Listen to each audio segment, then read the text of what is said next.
Каз болып қардан көлтермей, кезекпен қазыл шоқ тереген.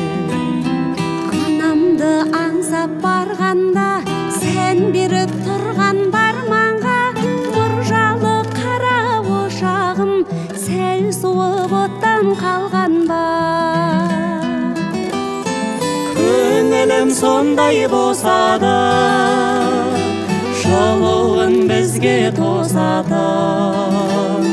Қазаны оттан түспейтін, қызуы қайтып өшпейтін анамның жаққан ошағы.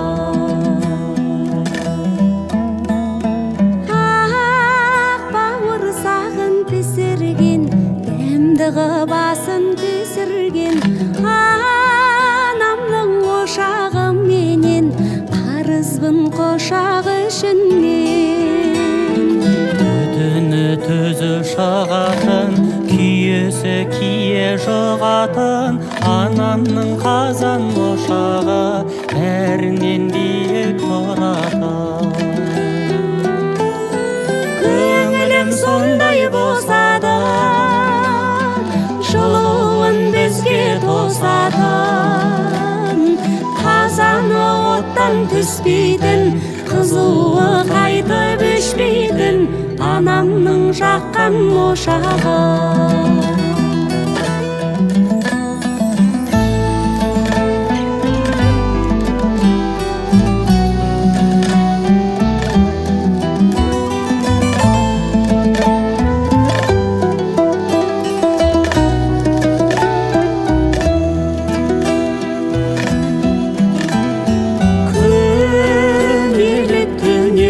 Көрген, өшірмеймін деп сөз берген, тезегін қалап аузыма от жағып жатты ақ жеңген.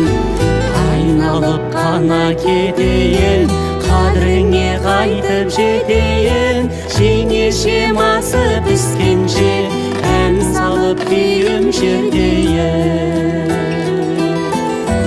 Көңілім сондай босады, жылуын бізге тосатын.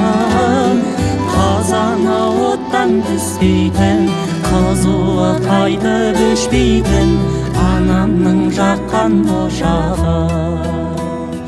Қазаны оттан түспейтін, қызуы қайтып өшпейтін анамның жаққан ошағы.